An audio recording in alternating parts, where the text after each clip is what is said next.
Hello and welcome to Versus Live. I'm Todd Anderson, I'm Ross Merriam. and we got Dan May over in call it the captain's chair today, making sure everything runs smoothly. Today, everybody. today we're going to be playing with War of the Spark Standard as we continue to see if these cards are as cool as they look.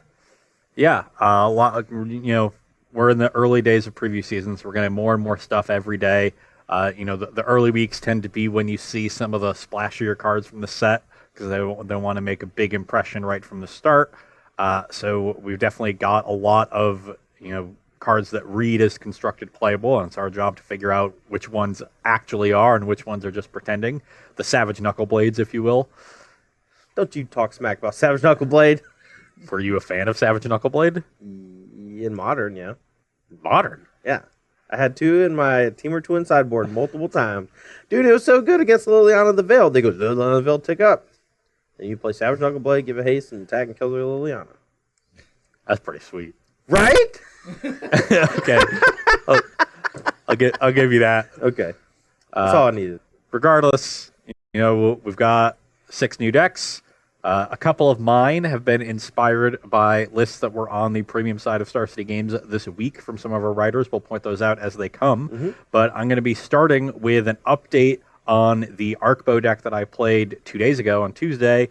That deck was more of a pod deck than it was an Arkbow deck. I wanted to build more with Arkbow centered, and that's what I've done today. And that means Frilled Mystic, because Arkbow, you can activate at instant speed. It means you can search for, in response to your opponent's spell, find a Frilled Mystic, counter it, which is really sweet. Also, you just get to hold up mana on your opponent's turn. And if they do cast something, if you had a Frilled Mystic in hand, you just get to counter it and sometimes still activate the Arkbow along the way. Yeah, and if they don't cast a spell that you want a Frilled Mystic, they try to play around it, then you get to use your mana with the Arkbow. So a nice little squeeze that you get to put your opponent under.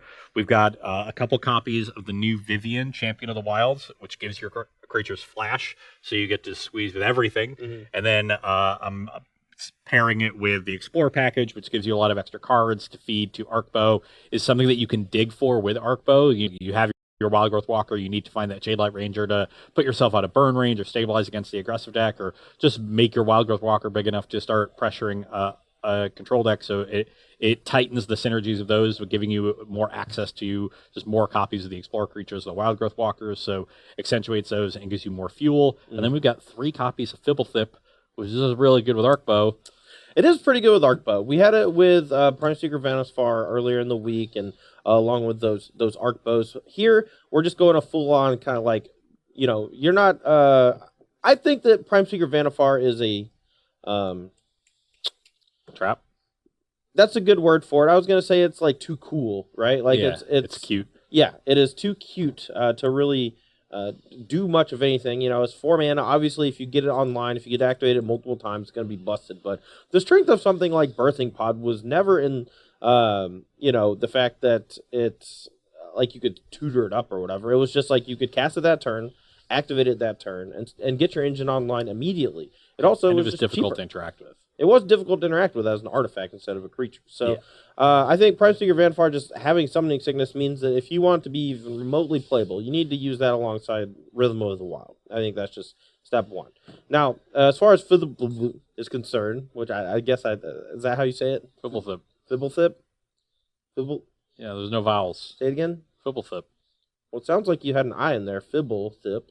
Well, when you mash a bunch of consonants together, you put in some vowel sounds. I think the way I said it was more close to true. I got nothing, guys. All right. Well, it does work well with Arkbow. If you find it from your library or cast it from your library, you get to draw 2 cards instead of 1. But the original rate of a 2-mana 1/1 that just enters the battlefield and draws a card, that's something we've seen in Standard quite a bit, and it's been one of the more powerful effects in Legacy, and times with Wirewood Symbiote and Elvish Visionary, which you're very familiar with. Yeah. We don't have any of those synergies going. We're just playing it more for a little bit of value and an easy card to find off of Arkbow. Especially with the Explore creatures, you can often be aware of what's on top of your deck and then upkeep, activate the Arkbow once you untap, or if you have the extra mana lying around, just activate it for 2, get some extra cards again to keep fueling the Arkbow. The entire goal here is to essentially have Arkbow be the late game of the deck. So you see I've cut a lot of the high-end parts of the curve. We've got some more expensive cards on the sideboard, but Arkbow is the late game. We've got all these cheap cards so that we can Arkbow for 3 or 4 and consistently find something, but also just get to the point where at the end of the game, we're just activating Arkbow every turn for 6, 7 mana, finding our best creature every single turn and just hammering home the Explore synergies and the Frilled Mystics and Hostage Takers and things like that. I think one of the coolest things about the Arkbow is that you should probably be playing 4 of them. And that's because if you have extras, you can discard them. It's not discard a creature to look. It's not discard a land to look. It's discard a card. And usually when you find a legendary permanent that is fine in multiples because it is able to utilize the other legendary versions of itself or whatever, like that's usually when you have a great card. And I think Vivian's Arkbow, you're going to see games progress today, hopefully, where we get to a point where Ross just literally activates Vivian Arkbow turn for 5+ turns straight, starting on around turn 5, and the entire game becomes Arkbow. And I don't know if that's a good thing. I think that's pretty terrifying, actually, from at least my perspective. But it's a great way for these creature-based decks to really hammer control decks and punish people for kind of sitting back and punish people for playing Mortify instead of something a little more versatile as far as being able to remove permanents is concerned. Yeah, definitely some powerful artifacts in this set that seem to counterbalance the powerful enchantments that we've seen, which pushed people towards Mortify. So we're going to probably see some shift in the way removal packages are assembled in order to adjust for these artifacts should they prove themselves powerful enough to see significant play. But, you know, we got a couple weeks to figure that one out. Oh, absolutely. I mean, these are just initial impressions more than anything. So, from my side of things, I actually took a spin on a deck Ross brought to the table on Tuesday. Ross brought an Orzhov sacrifice deck where you play a bunch of cards that kind of interact well together. If creatures die, it's fine, blah, blah, blah. At the end of the broadcast, I got an idea in my head about Pulse's Citadel in one of these decks because not only is your curve pretty low, so both Citadel is going to get some value, but you have Cruel Celebrant, which is a card that every time you sack something, you gain some life, and having engines that gain life as you go in a deck with Bolas Citadel, I think, is quite good. Also, I think the fact that with Bolas Citadel, if you cast it and you're ever able to tap and sack 10 non-land permanents, your opponent dies. You know, and if you pair that with Cruel Celebrant, all your permanents that are not Bolas Citadel are creatures. So you're going to kill your opponent once you hit that threshold, right? More often than not. And on top of that, I just think it's a great way to, once you get to the late game, you play it for 6 mana, and then you never run out of stuff to do. And as long as your life total is somewhere around 10 or 12, you can usually manage it so that, you end up getting 4+ cards off of the Bolas Citadel, maybe more, and then you actually get to kill your opponent with it. So I want to try out that aspect today, the tap and sacrifice 10 permanents, and I'm curious to see if I'll be able to get there. Yeah, it's a great card that both takes advantage of the fact that the deck has a very low curve, as most of these Aristocrat style decks do, and gives you this extra card advantage resilience against removal, while also extending combo aspect. I spoke Tuesday about how the sacrifice decks, they trade on versatility. They can get aggressive if need be. They can play this attrition game, or they can play this combo game. And when you have cards that can accentuate multiple prongs of that approach, then you've got something that really fits nicely in the deck. And it hits 2 out of 3, and 2 out of 3 ain't bad. Yeah. On top of that, we are, again, testing out Cruel Celebrant. That is the 2-drop Blood Artist effect that, honestly, the Aristocrat style decks have been missing since the last set, where we got a lot more tools. We just never really had a good, cheap way to drain your opponent, whenever a creature died. Yeah. And on top of that, I am also playing 2 copies of Sorn Vengeful Lord or something. Bloodlord. Vengeful Bloodlord. It's 4 mana, black and white planeswalker. All your creatures get lifelink, and I think that's going to help fuel the Bolas Citadel. And then he has a plus. He shoots your opponent for some life, and you gain some life, or he can hit planeswalkers or whatever. But the minus is able to return creatures from your graveyard to the battlefield, and I think that's pretty interesting with things like Plaguecrafter, or if your opponent has a bunch of spot removal to kill things like Cruel Celebrant, just get to play Sorin minus get back Celebrant. And then, your opponent still has to beat the Planeswalkers. Very similar to the Ajani Adversary of Tyrants, but has the static of all your stuff has lifelink, which is pretty sweet. Yeah, no, that makes a lot of sense, and it continues to stress the combo aspects of the deck and then the attrition aspects of the deck. So you're really hitting those 2 prongs harder than the aggressive aspect, which might be the way to build it. And I'm excited to see, so let's get to it. All right, roll some dice. I'll take evens again, as always. All right, it's even. Now, Dan May is taking questions, comments, and burns in the chat, so if you have any, Do you have any for us right now? I do. All right, hit us with a couple while we are getting ready for game one. Absolutely. So, from Muscle Mathis, do you think Dreadhorde Invasion will be as good as Bitter Blossom? Absolutely not. No. I don't even think that it is main deckable. I think that it's too slow. I think that if there was an ETB, you create an amass one as well as every turn, there's a chance that it would be good. But as it stands, I think it's just actively bad. And I have a couple in my sideboard because it's new. And if Ross had paired against me with a control deck, I think it's fine against control because it's a threat that just comes back every single turn. But even then, it's an enchantment, so it just dies to Mortify. It's like not even that good. Also, like, you can spend 4 or 5 turns building up this one thing, and then right before you get Lifelink, they just kill it, and you want to do a lot of work all at once. Yeah, I think it's so. There are a lot of cards that have Amass in this new set, and the more that we see the preview cards come out, the more that Amass feels like something that's kind of tacked on to certain creatures or spells to make them. Usually they cost like 1 more mana than they should to give you an Amass for 1. Yeah. Right, and I think that is a cool aspect of a card, right? But this card is so focused on just continually making the 1/1. If you need to have something to continually sacrifice it. In this deck, it could be okay, right? You had it in the one from Tuesday. And when you have something like Priest of Forgotten Gods and you're able to just use the body every turn like that in a proactive way, that's obviously great. But if your opponent just kills your Priest of Forgotten Gods, you got, yay, I get to attack you for 2, and then for 3, and then for 4. It doesn't seem very good to me. Yeah, definitely significantly worse than Bitter Blossom, that's for sure. All right, any more? Yeah. Keeping with the same vein of amass creatures, Mm-hmm. is from Drizzy Druzter. Yeah. Do you guys think that mono black zombies could be viable in standard with the amass creatures?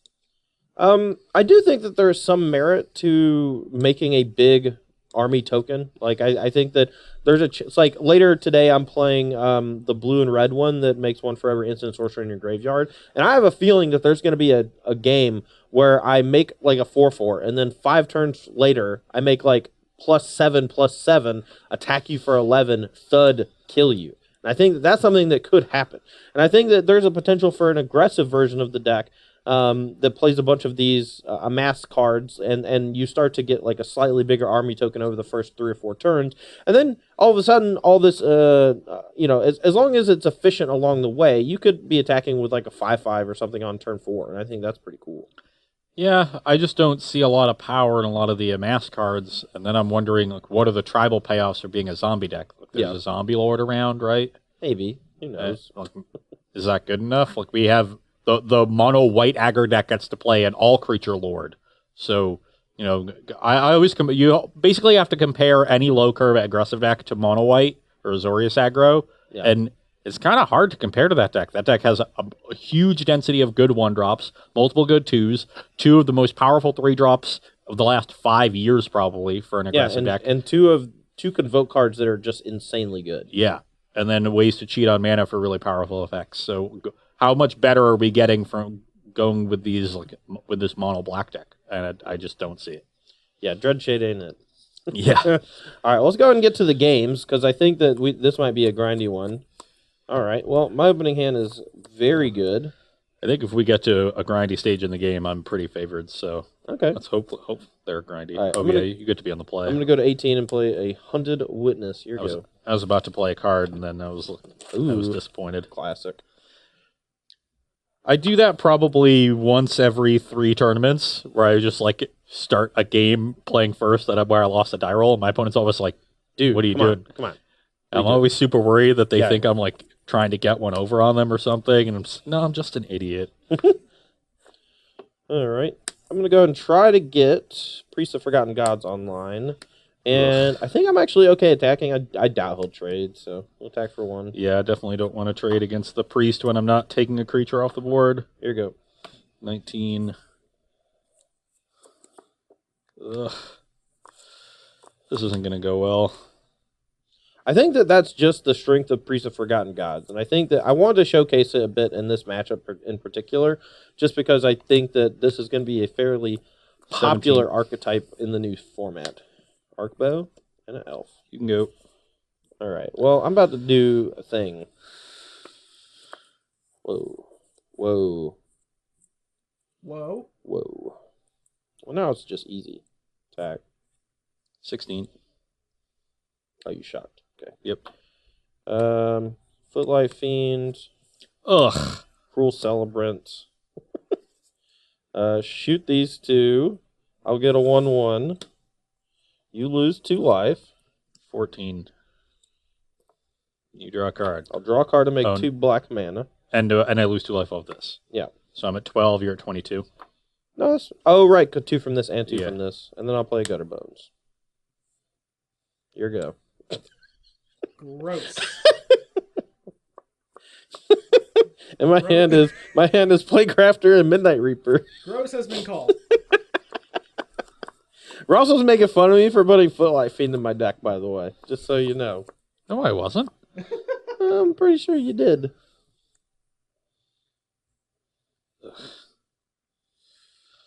We'll just start activating Arkbow. I swear every time I put Priest of Forgotten Gods in a deck, it gets matched up against something with no creatures. Every time you put Priest of Forgotten Gods in a deck, it's just utterly absurd and unbeatable. Look, that's just called good television.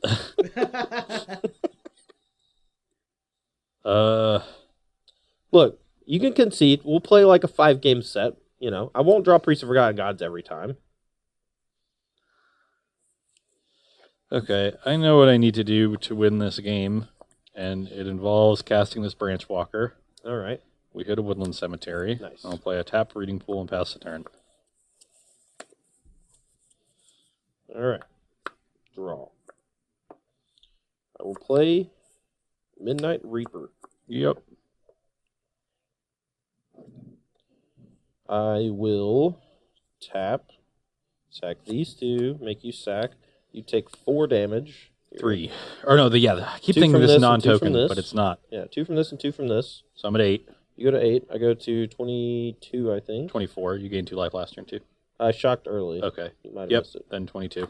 Okay, and now I'm going to draw One. 1 from this, 1 from this. Yep, and you So I lose go to- 1, so yeah, you're draw 2. 21. 21. And then with the 2 mana floating, I will play land for turn. I will return Gutter Bones and cast it. And attack for 1. 7. Go. Okay, well, I have to hope you don't really have anything. Rats. Oh, no.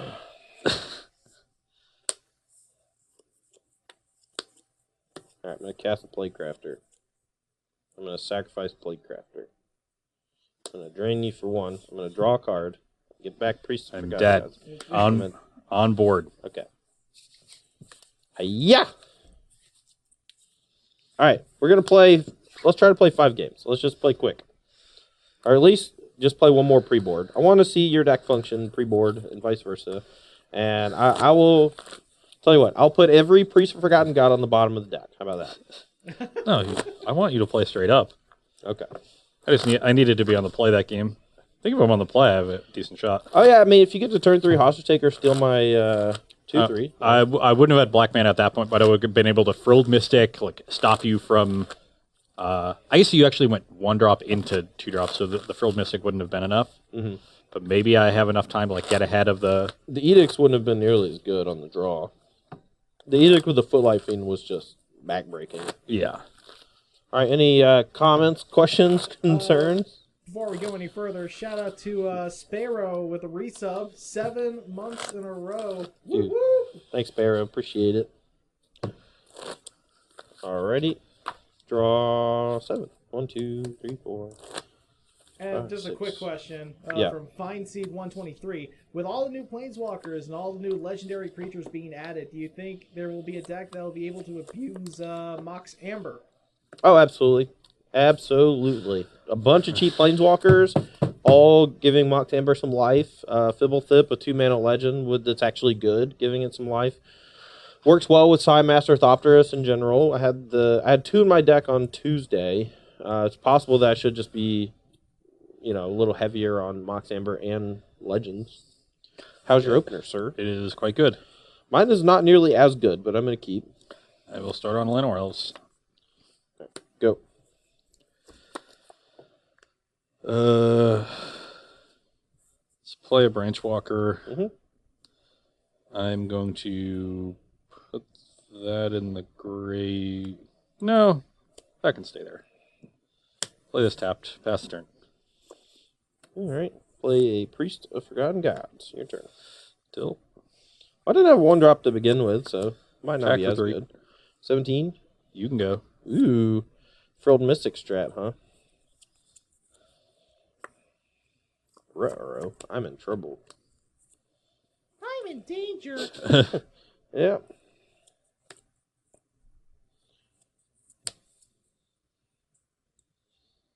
Cast of Gutter Bones. It's pretty good.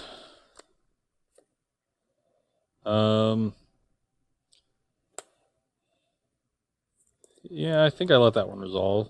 All right. Go.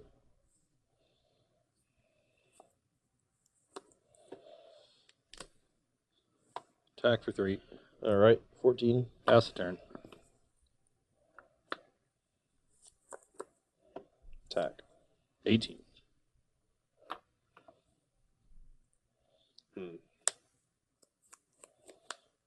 I wonder if he's just getting me. There's no way, right?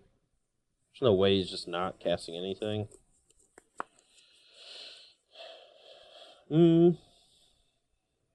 Go.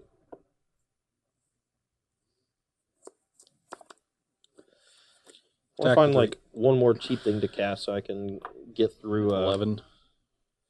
Pass.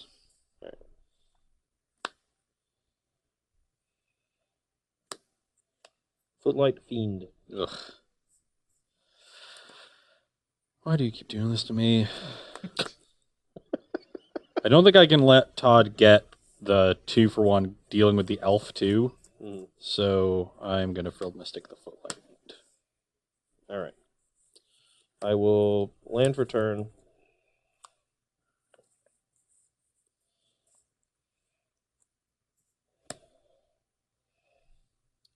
I'll play Midnight Reaper. Sack these 2. You sack a creature. You go to 16. I'll lose You'll go to 2 9. life. Go to 9. Draw 2 cards. 3 cards. And I have 2 black. 2 black. I'll use 1 black for Gutter Bones and play Pitiless Pontiff. Say go. Okay. Let's mush for 6. I think I just need to protect my life total here since I have the Priest, and I think I'm just going to block the Frilled Mystic. Yep. You go to 6. Yep. I'm going to go to 14 and play a 3/3 Crisis and draw a card. I go to 15. You can go. All right, 15 to 6. Yep. Draw for turn. I'm going to play 6? Midnight Reaper, and then I'm going to play a Plague Crafter, and with the trigger on the stack, sack these 2. Oh, wait, no, I'm just going to kill myself if I do that, I think. I need to take back this turn. We'll figure this out. Alright, so if I play Midnight Reaper, sack these 2, then I can maybe get back Gutter Bones and then sack Gutter Bones instead. So I don't want to draw too many cards. Now, whatever. Alright. Midnight Reaper, play Crafter, trigger on the stack, sack it and the Gutter Bones. You lose 2. You're at 13. I'll you draw lose 2 2, go to cards. 4. Yep. Or I'll draw 3 cards. Yeah. Alright, and then play Crafter, ability on the stack still. Guess I'll sack the Midnight Reaper. Go to 3. So 2 black floating. I will return a Gutter Bones. And say go.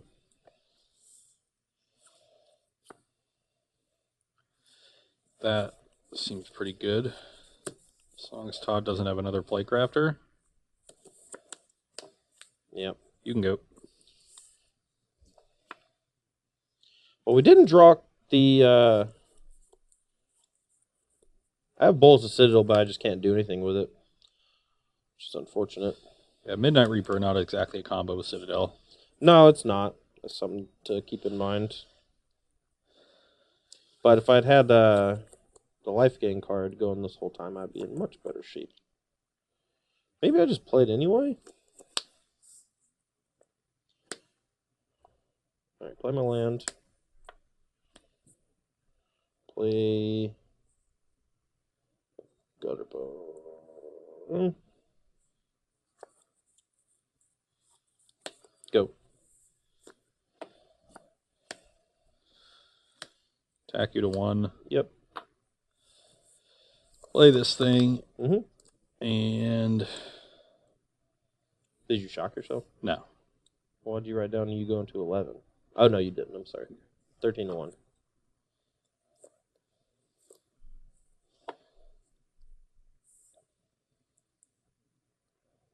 Vivian, Champion of the Wilds. Okie dokie.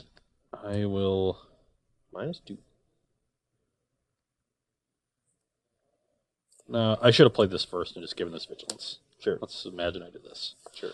Okay, you can go. Because I don't want to have to trade the priest for the gutter bones to keep the Vivian alive. And I just want to make sure I can find. I'm done. Yeah. With Todd at 1, the priest is probably going to kill him. And with Citadel, I was at 1, so I couldn't actually cast anything. Not that it would have mattered, but. So you saw Todd get a lot of value there out of his priest, but he threw away so much war position. I was able to just attack. And eventually, his life total is just too low. He doesn't have time to leverage the extra cards that he's drawn. I think I should have been a bit more aggressive about getting back Gutter Bones in some of those spots, but I mean the real story was that off the 5 cards I drew off the 2 Midnight Reapers. I died with 4 lands in hand. Yeah. All right, we're here for sideboarding, and I'll start since mine is pretty easy. I'm not siding in anything.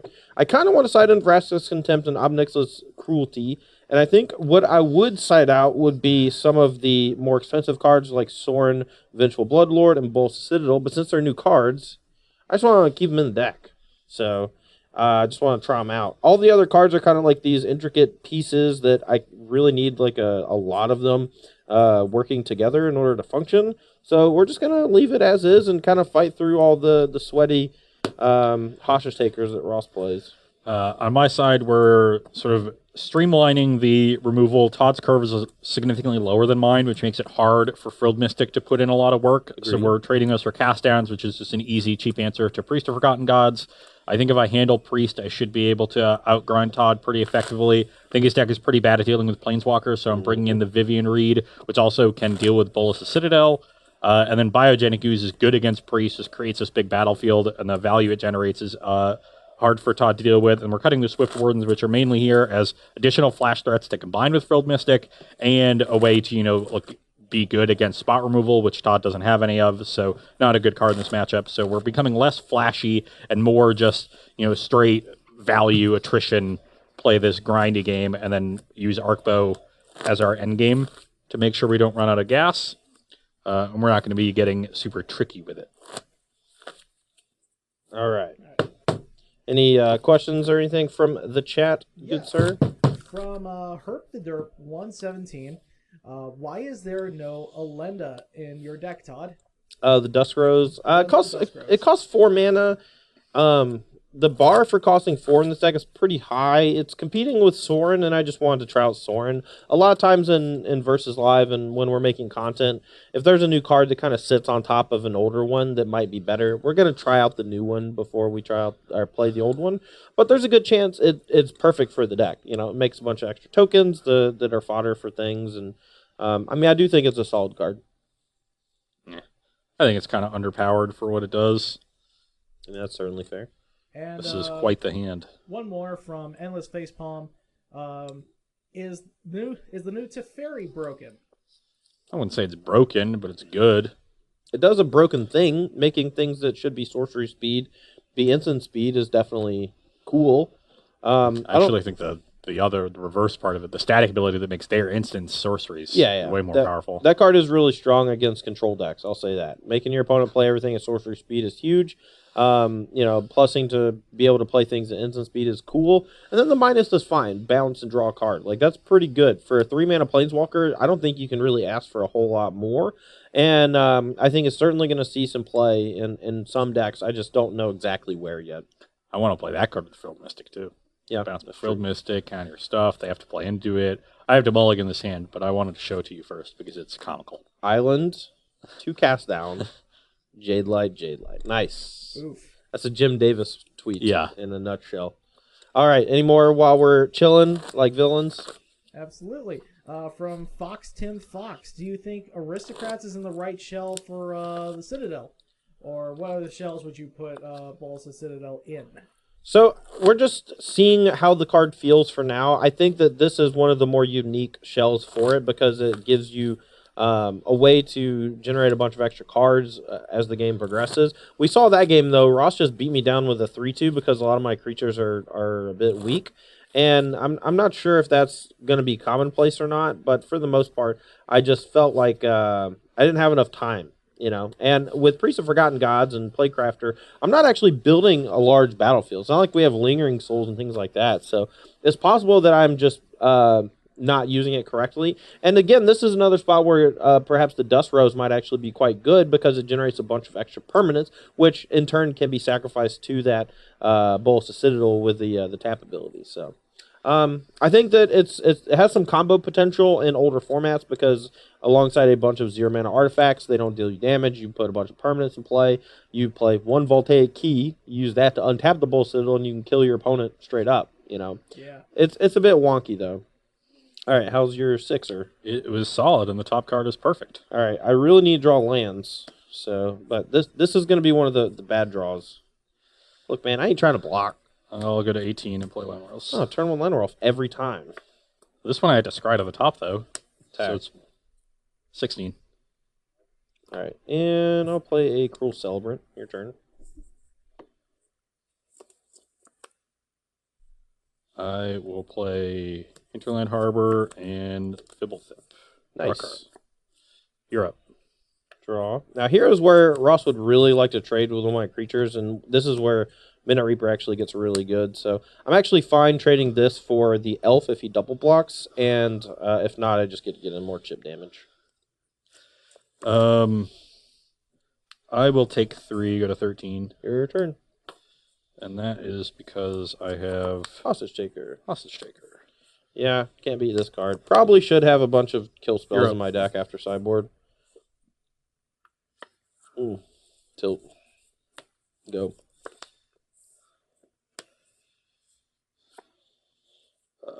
Play the Midnight Reaper. Good. Mm-hmm. Go to 11. Play Fibblethip. Yep, so you draw 2. Yeah, Lose a and go to life, 10. 10. Look at that. Look at that. And pass the turn. Just going to play a little defensively here. We're up on cards. A little behind on life. The Celebrant is a little scary. Not sure what is in Todd's hand. Got some surprise settle the wreckage for you if you bring it.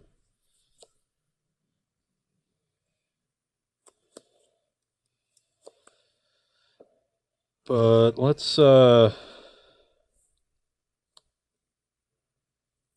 cast down the Celebrant. All right, so you go to 9. I'll go to 21. Yep. And attack. I'll block the Midnight Reaper. All right, so you I go draw to 1. You go to 8. I'll take 3 down to 18. I'm just trying to clear out some of the battlefield here. I'll play a Wild Growth Walker and pass the turn. Yeah, I figured that was coming. Go. Oh, baby. Top card's a land. I need it to be something good. We should get to Frenzy next turn. Hopefully we're high enough life total for it to matter. So Come on! this one. Oh, no. Oh, I forgot to take 2, 3, Guardians 4, 5. too. Oh, 1, no. 2, 3, 4, 5. At 13. Play another Llanowar Elves. Tap land. You can go. All right, play another one. Play a Guildgate. All right, 12. 10. 8. 6. Go. That's pretty good. That's what it's there for. I don't know how good, but it's you get to do the same thing if you wanna. Well, I'm What at am I 8. at? 6? Yeah, I'm at 8 and you're at 6. Yeah, but now I have a celebrant, so Yeah, that is. You have 3 cards in hand? 2. 2. Well, you can guess that one of them is a land because I didn't play anything off of Citadel last turn, and I played a land off of it this turn. This is an interesting turn. And I think I'm going to play it a little strangely. Dude, this is actually the other build that I had in my article this week that went up today. We were talking about, or no, it went up Tuesday. Bolus Citadel plus Wild Growth Walker. I'm going to Come on! the Celebrant. 3 hostage takers? Come on, man. Cast it. Sure. Then I'm going to cast down the Priest. You win, man. Whatever. And you pressure Todd's life total. Easy. Whatever, dude. This one's I yours. spent a lot of time setting up that table, guys. All right. My bad. It's Ross's fault, though. I think He a lot of stole people. my stuff. I think a lot of people would snap Hostage Shaker the second Bolus of Citadel there, but at that point where their life total is so low, like Todd's synergies are really dangerous. You know that you could just, if you just steal my Celebrant and cast it and then attack with everything, I'm probably dead. Yeah, I was going to attack this stuff. Also, I'm at 6, so like if I trade, I'm losing more life. If I chump block, I'm losing creatures. Yeah, I'm dead. that was my idea. I was going to attack. Congrats. Then you concede before I could. Congrats. What time is it? Do we have time for another game? You got time. I mean, we were going to play 5, right? Yeah. We were trying to, but we only got 20 minutes. All right, we'll try. I'll be on the play. Shuffle up here. You want to bring in some answers to Hostage Shaker? I guess, dude. Whatever. I'm going to cut Soren. Even though, look, I'm trying to create content here, all right? And you're playing a bunch of hostage takers, cards that are clearly very good and standard already. Your deck that's literally all mythics and rares except for 4 new cards. Congratulations. There's not a lot of mythics or rares in my deck. No, just Hydroid Crisis, Hostage Got Taker. 2 Hydroid Crisis, Jade Hostage Light Shaker in the Ranger. sideboard. Okay. But Wild Growth Walker, Llanowar Elves, Merfolk Branchwalker, Frilled Mystic, Mm-hmm. all commons and uncommons. Mm-hmm. Yes, I'm mad. I couldn't tell. Not actually mad. Just hate it when I lose. All right, I'm going to go down on 1 Bolus of Citadel. I'm going to just go down to 2. I think 2 might actually end up being the best number. There's 2 kinds of Magic players. There's those that really love to win, and those that really hate to lose. I think you forgot the ones that actually prefer not losing to winning. Yeah, that's what I mean. Oh, yeah. Okay. No, that's fair. Yeah. Do you like winning more than you hate losing, or vice versa? And those are the 2 types of at least competitive Magic players. And both of us are the type that hate losing a lot more than we like winning. There was a point in my career where I actually won a tournament, and I felt very little, right? And at that point, I thought, uh-oh. Because I was still getting real mad whenever I was losing matches, but I won a whole tournament, and I'm just like, this is nothing to me. That happened to me exactly once, and yeah, it wasn't great.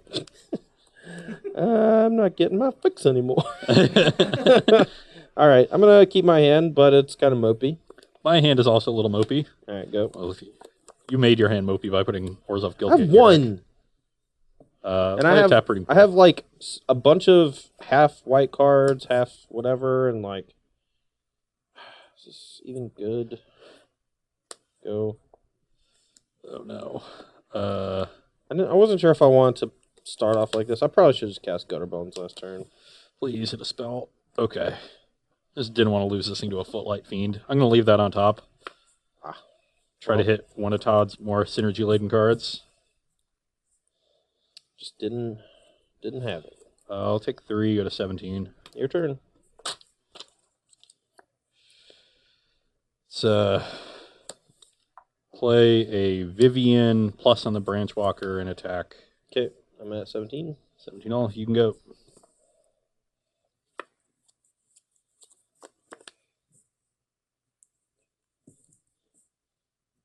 Where is it going? Let's go you. I don't know. 14. Sure. With a Cruel Celebrant. I don't know. Go. Ooh, no land. I didn't play the land last turn either. 24 might be a little short. The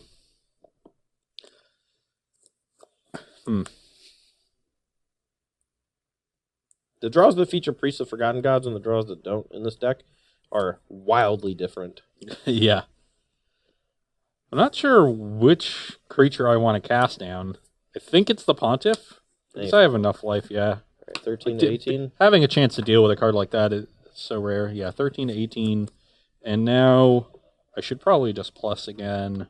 Just so you can keep attacking and vigilance. All right, Attack, 15. you go to 15, and then I'll play a tapped Overgrown Tomb and pass. So it gives it, what, vigilance and reach? Yep. And creatures, you have flash? Yep.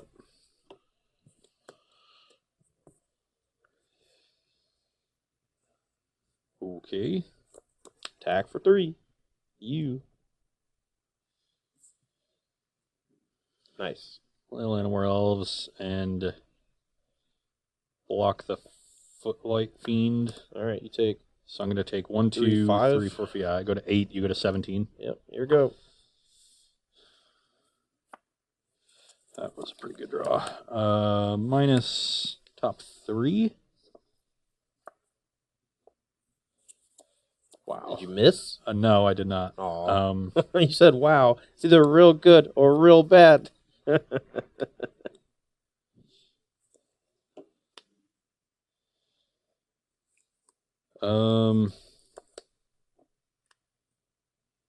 think I just want to get this going. Maybe not, though. Maybe I need to disrupt, because you used to have so many cards in your hand. Yeah. Okay, I'll just take this one. Yeah, show it. All right. And attack for 3. I'm at 14. You can go. You win. I have a hand that's like really good if I just draw a land ever. Like I have Obnix's Cruelty to kill your hostage taker. This is silly. I'd Hostage Taker or Branchwalker when I had Wild Growths. I wasn't sure which one was going to be better because I want the life and like the. I think you should have just taken Branchwalker, but it's pretty close, I guess. I don't know. Because if you just go flash a Wild Growth and Branchwalker, like it's really hard for me to attack. You gain some life, and then you just keep using Vivian to find more of each of those over the next few turns, I think. I don't know. Vivian looked pretty good. Also, you don't reveal this card. It's exiled face down. Oh, well then, I thought you have to have a creature, though. Yeah, you can cast it if it's a creature. Oh, okay. This is going to be a good next turn, though. Great. You just always like to steal hat all these me. I don't understand. It's not just you. You don't do that to people at tournaments. I know you don't do that to people at tournaments. Oh, yeah, not at tournaments. Oh. But when we're on camera playing for funsies, oh, yeah. All right, Dan. So, What do you got for me, dude? From the Scarab 463, on a scale of 1 to Aliane Trazi, how likely is it that Bolas' Citadel will see standard play? I think it's pretty likely. I think the card is really powerful. I mean, you got to see the start of what it can do in game 2, where not only did Ross like steal the first one, but the second one was able to find me 4 cards right off the bat. Most of my cards are pretty cheap, so if I hit a string of spells, it's quite good. And I think that there are potentially builds to make that go a bit wider, maybe History of Benalia, maybe just like mono token generators, and you should use Bolas the Citadel like combo kill. And I think that that's potentially a viable strat. Like this deck, I thought that the 10 permanents thing would be a bit easier, or 10 non-land permanents would be a bit easier. I knew it would be hard, but I thought it would be a bit easier. But I'm just like sacrificing all my own stuff with Plaguecrafter as well as Priest of Forgotten Gods, like Ross is killing stuff, hostage takering things. Like it was pretty difficult, I think. Both times I cast it, I had no other permanents in play, so non-land permanents that is. So I do think it's quite good though. It's expensive. That can be mitigated in a few different ways, and there is some tension between putting a 6-mana card in a deck where you want to have a low average casting cost. Yeah. The number of times I've seen you cast it and be like, well, I'm at 7. I can't really do much with it. It's been kind of high, but, we're just now trying to find the right home for it. And I see the potential. Yeah. I have no idea what I'm doing. I haven't tried it in a Wild Growth Walker deck yet. I feel like that's going to be great, Oh, I found a Jailer Ranger. I pay 3, gain 6, Yeah, that sounds great. Right. And, I think there's potential, like a lot of potential for the card. And it seems like it is beyond my ability to build with it. The Explore creatures also let you clear lands off the top of your deck so you don't, stall out with it. You can read all about this in my article from Tuesday on StarCityGames.com. I think if you just go ham with Seeker Squire and the other one's just a million Explorer creatures, you could get something sweet going on. Why didn't you ever use an Arkbow? That's why you just suck at using Arkbow. You just never do it. Well, I just ended the game before I could. It's like the late game card. Yeah, it is really good. We played like a couple games before we actually got on camera today, and like there was a point after turn 5 where Ross just stopped casting spells and just Arkbowed for 5, and then 6, and then 7, and he hit good creature, good creature, good creature. And I think that is going to be fairly common when the new standard format comes out. I think Vivian's Arkbow is prone to gameplay like that. I'm not sure that I like it very much, and I think I'm calling things a little early, I think, but I think that Vivian's Arkbow is going to be an obnoxious card. Yeah, I cast one in game 1, but got sort of run over and couldn't do anything with it. And then I had one in game 4 there at the end, but was running you over, so I didn't have time to do with it. It really is very much a late game card. Like you're not activating it on turn, you're not playing it on turn 2 and activating it on turn 3. Yeah, that's certainly true. There's a chance like it just is there. In smaller numbers, and you just want it for like super late game or whatever. But again, it's good in multiples, like or it's not bad in multiples rather. And I think that's the sign of a pretty sweet card at the very least. And I think this style of deck with the Frilled Mystic, Wild Growth Walker package is going to be a nice home for it. Although I talked a little bit about it in my article that comes out today. Or came out today. I'm not sure. I talked about all different versions of Arkbow and actually used this list as a good talking point. I think cards like Hydroid Krasis don't really mesh with it, and you might not want to play it in the same deck as Hydroid Krasis, but there's a chance that Hydroid Krasis is just so good that it breaks that paradigm. Yeah. So I'm at 2, so low number of Krasis because of the dyssynergy there. But it's another card that just keeps gas flowing because you always want cards in your hand with the Arkbow, and while making land drops. It's not like you can just stop at land 4 or 5 and then maximize Arkbow that way. You really want to be really expand the total number of resources available in the game. It's a very resource-intensive card. Yeah, my take for probably the starting point for the newest version is going to be Abzan. I think Night of Autumn is going to be a huge deal. Hitting something like Tristani Discordant off of it is quite good. And we might even see Tolsimir, the new Tolsimir, actually have some viability in it because making 2 3/3s for 5 mana at instant speed, one of which gains 3 life and shoots something, it's pretty done. That's just a good rate. Yeah, just a lot of different things to help stabilize you against aggressive decks, while also generating value against a control deck with multiple bodies. So definitely a lot of value going on there, and I'm sure this is not the last we will see of Arkbow in the next couple weeks. Yeah, it was probably not the last we'll see of the Ballista Citadel. Well, Ballista Citadel or the Sacrifice deck. I don't think they'll be in the same deck again, but I'm interested to experiment because a lot of these cards seem really powerful, but they're powerful in a unique way that's not really obvious. Yeah, and it's going to take a lot of just like figuring out how they work. When we first started experimenting with Guilds of Ravnica, we saw Experimental Frenzy and we're like, oh, this card seems pretty good. And then first time we cast it, it was like, this card is stupid. And then we put it in a deck with burn spells and we're just like, this card is broken.